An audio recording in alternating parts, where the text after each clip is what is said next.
انا مستنيك تعمل سبسكرايب وتشغل زرار الجرس. قلت لك هعمل حلقه عن فيلم غساله، وعملت لك اهو حلقه عن فيلم غساله. يعني تنزل دلوقتي حالا تعمل سبسكرايب وتشغل زرار الجرس عشان توصلنا لاول 100 سبسكرايب. واسيبك دلوقتي مع الانترو على ما تعمل لايك وشير.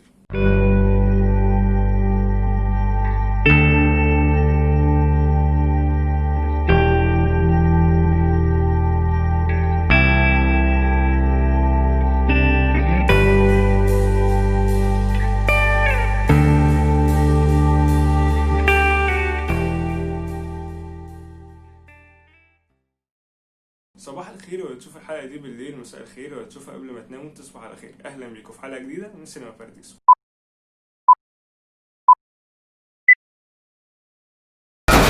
كل واحد يرجع على زمنه ومتصدها سير. انا اللي غلطان. فيلم الغسالة بيحكي عن عمر اللي اخترع آلة الزمن ورجع بيها للزمن عشان يغير غلطة هو شايف ان هو لو حلها هتخلي حياته تتغير للأحسن. فيلم الغسالة من بطولة محمود حميدة، أحمد حاتم، هنا الزاهد، شيرين رضا، بيومي فؤاد، محمد سلام، وطاهر أبو ليلى. حاجة مهمة حابب أقولها قبل ما نتكلم عن الفيلم، إن الفيلم تجربة أولى للمؤلف في الفيلم والمخرج في الإخراج لعصام عبد الحميد والتأليف لعادل صديق. بص، الفيلم ده أنا مش هكلمك كتير عن الأداء التمثيلي أو الحاجات دي، لأن زي ما احنا قلنا هو تجربة أولى للمخرج والمؤلف. وحاجة كمان، هو الفيلم ده تجميعة للترندات. خليني أقول لك ليه هو تجميعة للترندات، ونقول بس حاجة، إن الفيلم ده ماشي لثلاث خطوط زمنية: 1998 وده الماضي، والحاضر 2018، والمستقبل في 2048. وطبعا كلنا عارفين ان فيلم الغسالة مقتبس من دارك، وهو دارك الغلابة. فليه انا بقول كده؟ لما نيجي نبص للتواريخ، دارك بدأ 2017، بدأ البوم بتاعه في 2018، وهي الفترة اللي الفيلم معمول فيها. حاجة كمان، وهي تقريبا سبب لاختيار الممثلين او ابطال الفيلم احمد حاتم وهنا الزاهد، ده نفس الفترة اللي نزل فيها فيلم قصة حب. الفيلم كان فيلم رومانسي من بطولة أحمد حاتم وهنا الزاهد، وناس كتير عجبها الكيمستري ما بينهم هما الاتنين، والناس كانت حابة اللي هي تشوفهم أكتر. فتقريبا هو ده السبب اللي خلاهم بيختاروهم تاني وفي نفس الفترة. اللي أكد ان الفيلم ده اتصور في 2018 إن في كادر في الفيلم هم واقفين قدام سينما، وكان في بوستر لفيلم تراب الماس، وفيلم تراب الماس نزل في 2018. تكملة للترند، او هو يعني ترندات كتير قوي في الفيلم ده، اختيار محمود حميدة وشيرين رضا. ليه اختار محمود حميدة او شيرين رضا؟ لان برضو كانت نفس فترة فوتوكابي، والفيلم كان من بطولة محمود حميدة وشيرين رضا. وبالمناسبة لو ما شفتش الحلقة ارجع تاني شوف الحلقة، وهبقى اسيب لك اللينك ليها في الديسكريبشن بتاعت فوتوكابي. فالفيلم ده زي ما قلنا كان محمود حميدة وشيرين رضا عملوا مع بعض كيمستري حلوة جدا، وبالمناسبة انا كنت مبسوط. يعني انا لما شفتهم مع بعض تاني فرحت. فهو التجمعات، الناس عايزة تشوف محمود حميدة مع شيرين رضا هنجيبهم، الناس عايزة تشوف احمد حاتم مع هنا الزاهد هنجيبهم. ترند دارك دلوقتي طالع ترند، هنكتب فيلم دلوقتي حالا عنه. وحاجه اخيره وهي الاغنيه، وتقريبا الاغنيه اخر حاجه اتسجلت في الفيلم. يعني قبل طرح الفيلم تقريبا بكام يوم الاغنيه نزلت، وهي اغنيه الغساله لويجز. فهم برضه عملوا نفس الحاجه. مين يا ابني الجنرال اللي طالع ترند دلوقتي؟ التراب او الراب. طب مين احسن واحد دلوقتي الناس مهتمه بيه؟ ويجز. هاتوا ويجز، عايزين نعمل اغنيه اسم الفيلم الغساله، اتفضل معاك يومين وهنصور. لدرجه ان هم حتى لما جم يصوروا الفيديو ما اهتموش يعملوا فيديو كليب. هو الفيديو كليب متصور من الاستوديو، ويجز بيسجل وشوتس كده من الفيلم محطوطه في النص. لو هنيجي بقى نتكلم عن الفيلم والاداءات التمثيليه، الفيلم ده كان محمسني زياده عن اللزوم. بس لما شفت التريلر حسيت ان انا المفروض اخش وانا ما عنديش اي اكسبكتيشنز او توقعات للفيلم، وان اي حاجه الفيلم هيداني انا تمام. انا اول ما شفت ان الفيلم هيبقى فيه محمود حميده وبيومي فؤاد فرحت جدا، واتحمست ان انا اشوف الاثنين دول لما هيجوا يلعبوا كوميدي هيعملوا ايه مع بعض. لان محمود حميده الكوميدي بتاعته مختلفه. محمود حميده المعروف عنه الكاريزما والوقار، وهو بيلعب على الحته دي، ان دايما افهاته بتيجي من عكس الكاركتر اللي انت منتظرها منه. هي دي الكوميديا اللي محمود حميده بيلعب بيها، وتقريبا هو لوحده اللي ماسك السكه دي، وبيضحك جدا. انا بحب اشوف محمود حميده في الكوميدي، ومن احسن افلام الكوميدي بتاعته هو فيلم قط وفار، وهعمل لكم حلقه عنها قريب ان شاء الله. نيجي بقى على بيومي فؤاد. بيومي فؤاد نوعيه الكوميديا بتاعته اللي هو بيرمي الافيه كده بمنتهى الطلاقه، وانت لدرجه ان انت ممكن ترجع كده ايه ده، في افيه عدى انا ما سمعت، انا ما خدتش بالي منه. وانا بيومي فؤاد هو ده الكوميديا برضو اللي هو لعب عليها، اللي هو بيرمي كده افيهات وانت ايه بتلاقي نفسك ابتسمت. وبالمناسبه الفيلم مش ضحك، يعني مش زي سمير وشهير وبهير او بنك الحظ اللي انت بتضحك. لا، الفيلم يعني فيلم لذيذ. هو فيلم فعلا زي ما اتحط تقييمه جمهور عام. فيلم انت كده ايه لو خارج مع صحابك وزهقانين، طب هنعمل ايه؟ تعالى نخش السينما. اللي هو انت راجع من البيت وقاعد بتاكل ومش لاقي حاجه تتفرج عليها، هتشغل فيلم الغسالة. هو مش ما كانش يعني، هو الفيلم بيقول لك ما تحملنيش حاجه زياده. يعني احنا العيوب فيلم صاحب المقام، ولو كنت شفتها برضو ارجع للحلقه، وان احنا بنقول ان الفيلم مش متماسك دراميا. ده عشان فيلم بيتكلم عن دراما، وفيلم عايزك تاخده على محمل الجد، فكان مهم اللي هو يربط لك الاحداث بشكل واقعي او بشكل منطقي. الفيلم ده مش عايز منك كده خالص، هو اصلا عباره عن سكتشات تقريبا مجمعه، او يعني مشاهد كده مجمعه لشكل فيلم. لو هناخد الاداءات التمثيليه، يعني ايه ممثل محمود حميدة كده كده توب. لو هنيجي لاحمد حاتم، انا حسيت ان احمد حاتم استرجع اداء ورقة شفرة، رجع كده بكام سنة لورا ايام ما كان لسه ممثل جديد وبيجرب. ما كانش موفق قوي في الكوميدي، بس ما كانش وحش يعني، عادي. هو هي دي بقى اللي بقولك عليها، اللي هو متاخدين بس عشان احمد حاتم وهنا الزاهد. بس بصراحة قعدت افكر مين تاني كان ممكن يعمل الكاركتر دي. ما يعني حسيت لو فراج كان عملها، فراج كان هيبقى بعيد نفسه، ممثلين كتير كانوا هيعيدوا نفسهم. فاحمد حاتم كان بيجرب سكه كوميدي، وممكن يكون عايز يجرب يفتح لنفسه طريق، يشوف هل يعني ينفع في الكوميدي ولا لا. هنا الزاهد ما عندهاش اي جديد، وانا بصراحه يعني انا اسف بس انا مقتنع ان هنا الزاهد تنفع موديل اكتر منها ممثله، او ممكن تعمل دراما على فكره. يعني هي بيجي منها شويه دراما بسيطة حلو، بس الكوميدي ما كانتش أحسن حاجة. أحمد فتحي كان بيحاول يرفع مستوى الكوميديا في الفيلم، يعني اللي هو كل شوية كده بيحاول يرمي إفيه، بس برضو لأ. يعني حسيت نفس الأداء مثلا بتاع فيلم جحيم في الهند، يعني يمكن نفس الإفيهات، أو مش بالحرف نفس الإفيهات، بس نفس فكرة الإفيهات. اللي أنا بقول كلمة كده بخليها لازمة معايا وبقولها كتير وانت بتسمعهاش فتحس انها إفيه. يعني ما كانش اداء مميز لاحمد فتحي او اداء مختلف، مع ان احمد فتحي انا بحبه جدا ومن اكتر الممثلين الكوميدي اللي بيضحكوا مؤخرا. واللي انا قصدي اسيبه الاخر هو محمد سلام، وهو ده بالنسبه لي احسن ممثل في الفيلم كله. وبصراحه ده اللي كان ممكن يسويتش مع احمد حاتم، ان محمد سلام كمان اساسا انا شايف اللي هو شبه محمود حميده كشكل، اللي هو ينفع ان احنا نقول في الماضي ان محمود حميده هو صغير كان محمد سلام. انا مش عارف ليه بصراحه ما عكسوهاش. ومحمد سلام عامل مشاهد حلو جدا، والكوميديا بتاعته كمان حلوه جدا. يعني انا شايف اللي هو كان احسن حاجه في الفيلم ده بعد محمود حميده.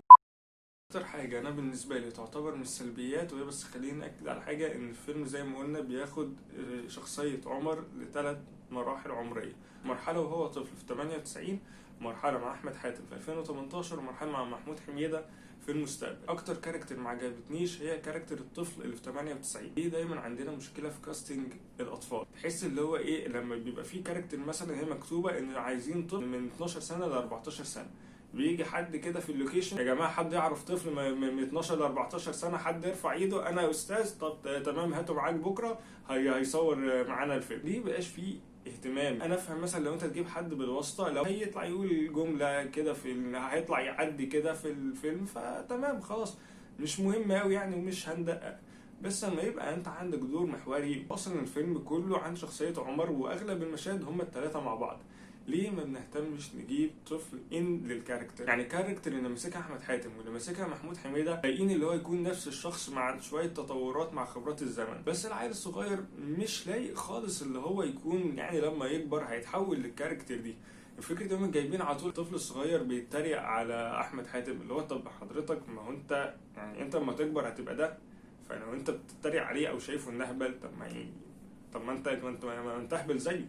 فمش منطقي. وجايبين الوقت بقى بيتشابحين ومش عارف وبيزعق لاحمد حاتم، مش منطقيه. لان انت كده كأن واحد تاني قاعد مع احمد حاتم، مش وانت صغير قاعد مع انت وانت كبير. انا متضايق اللي انا بقول ده على طفل صغير، يعني لو شاف الحلقه دي في يوم من الايام. بس انا فعلا نفسي افهم ليه احنا ما بنهتمش بكاست الاطفال. عندنا مثلا على عكس بره في هاري بوتر الكاست كله كان اطفال، دلوقتي خلاهم من انجح الممثلين. تقريبا الوحيد اللي اهتم يعمل ده هو المخرج اللي انا بحبه جدا، عمرو سلامه. فيلم لا مؤاخذه الفيلم اصلا كله عن اطفال، وهو عمرو دايما بيقول ان الفيلم ده كان تصويره صعب لانه كان بيصور مع اطفال، بس هو اهتم بده، اهتم اللي هو يجيب اطفال بيعرفوا يمثلوا. والفيلم طلع لنا ممثل دلوقتي من انجح الممثلين الشباب وهو احمد داش، ان هو اهتم يجيب ممثل عنده بوتنشال فعلا ويعلمه التمثيل. يعني هو مش بقول لك ان انت هتجيب عيل صغير خلاص باداء جيل العظماء، بس يكون عنده يعني بيعرف يمثل اساسا. هو ده يعني كل اللي انا عندي في فيلم الغسالة. انا اصلا عامل الحلقة دي عشان عايز اكلمك في كونسبت اهم من بس فيلم الغسالة. فيعني خلاص لو هنقول تقييم سريع، الفيلم مش وحش ومش احسن حاجة. يعني هو زي ما قلت لك فيلم كده لو انت قاعد زهقان ممكن تشغله. يعني انا بتفرج على الفيلم عادي كنت قاعد ماسك الموبايل وبشوف مثلا فيسبوك او كده، وعادة انا ما بعملش كده. عادة لو بتفرج على فيلم انا قاعد طول الوقت مركز قدامه، لو عايز امسك الموبايل بوقف بشوف الموبايل وبعد كده اسيبه وارجع اكمل. بس الفيلم ده عادي، ما حسيتش ان انا عندي مشكلة، سايبه كده شغال في الباك جراوند تمام. هو الفيلم كده يعني هو مش مستني اكتر من كده خالص. ولو انت هتسأل طب ليه الفيلم بيقولوا اللي هو نجح وجاب اعلى ايرادات، يعني نشوف اصلا ايه الافلام اللي موجودة دلوقتي. يعني انت عندك فيلم الغسالة، فيلم الفلوس، وفيلم لص بغداد. اللي هو الفلوس ولص بغداد جابوا اخرهم ونزلوا على النت فول اتش دي، فانت اصلا ما عندكش غير فيلم الغسالة. وعامة ده سبب من اهم اسباب نجاح الفيلم دلوقتي. الفيلم ده لو كان في حالة احسن، لو ما كانش فيه فترة الكورونا وان السينما كانت شغالة والافلام اللي كانت المفروض تنزل كانت نزلت في ميعادها، الفيلم ده كان هيتخسف بيه الارض تماما.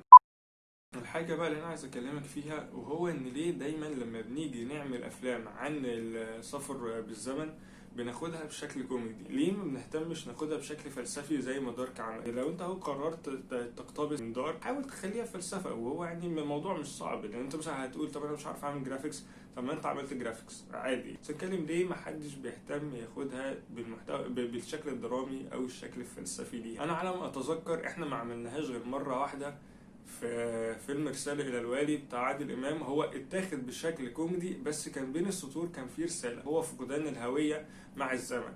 عادي أو الفيلم كان كله كوميدي بس بيقول حاجة، انت بتطلع من الفيلم بتفكر في قضية معينة. ايه هنا انت ولا عرفت تعمل كوميدي حلو ولا عرفت انك تقدم فلسفة حلوة. طب يعني ليه او كده ايه الصعب انت تطرح السؤال ده؟ يعني السؤال ماذا لو انا رجعت بالزمن ده معانا من يوم ما ادم تقريبا اتخلق. انت اي قرار بتاخده في حياتك بتقول طب انا مثلا لو من 4 سنين مثلا ما كنتش دخلت الكلية دي كنت دخلت كلية تانية، حياتي كان ممكن تتغير ازاي؟ وهتفتح معاك بقى سكة بتقعد تفكر في حاجات كتير ايه اللي ممكن يكون اتغير. ليه ما نعملش كده؟ مثلا انت بتقعد تفكر ليه جدك ما اشتراش حتة الارض اللي اتعرضت عليه زمان ب4 جنيه، تقعد بقى تفكر حياتك كانت هتبقى عاملة ازاي ساعتها. خليني اقول لك امثله عن الافلام والمسلسلات اللي عملوا الكونسبت ده، ويعني الكونسبت كان بسيط وعملوا عليه حاجات حلوه جدا. مسلسل مثلا ذا مان ان ذا هاي كاسل، مسلسل بيتكلم ماذا لو كانت المانيا هي اللي كسبت الحرب، وبتشوف بقى ايه اللي كان ممكن يحصل والتغيير اللي كان هيحصل في العالم لو المانيا بقت هي الدوله العظمى ساعتها. مثلا الافلام فيلم ذا باترفلاي افكت بيتكلم عن تاثير الفراشه او نظريه الباترفلاي افكت اللي بتقول ان اثر الفراشه لا يزول. توضيح اكتر ان البطل مثلا بيبقى عندنا شايف ان في مشكله بسيطه قوي حصلت اللي هو لو غيرها ممكن تغير في حياته. بتشوف البطل بيرجع عشان يغير الحدث البسيط ده ويرجع بعد كده للحاضر ويبقى هو فاكر ان خلاص الدنيا هتبقى تمام وان بس الحدث ده هو اللي اتغير. بس اللي بيكتشفوا ان الحدث الصغير ده غير في حاجات كتير مش بس في حياته وممكن في حياة اشخاص تانية. طب احنا ليه ما نعملش كده؟ يعني ليه مثلا ما نعملش فيلم بالفكر ده؟ بعدين انت كمان الفيلم متصور زي ما قلنا في 2018 فترة فيلم تراب الماس. فيلم تراب الماس طرح سؤال عظيم، وانا دايما ما باجي افتكر تراب الماس دي اكتر حاجة بترن في ودني ولحد دلوقتي فاكرها. كان سؤال ماذا لو نجيب سبق بخطوة واحدة بس؟ ليه ما حدش يفكر يعمل البتاع بالشكل ده؟ ماذا لو حدث بسيط كان ممكن يغير مجرى التاريخ؟ انت سايبني عمال اقول لك في افلام ومسلسلات، اكتب ورايا، اديني بغششك اهو ترشيحات، اكتب بقى المسلسلات والافلام دي. وبس كده، ده كل اللي عندي لحلقة النهارده. ما تنساش تعمل فولو ولايك للفيسبوك بيج والانستجرام بيج بتاعتنا، والاهم تعمل سبسكرايب لليوتيوب وتشغل زرار الجرس عشان توصلك الحلقات اول ما تنزل. وكمان تكتب لي رايك في الحلقه وتقول لي ايه الجنرال اللي حابب ارشح لك فيلم ليها. وعايزك تساعدني ان احنا نوصل لاول 100 سبسكرايب، واستنى الحلقه الجايه اللي هي ان شاء الله هتكون قريب. وسلام.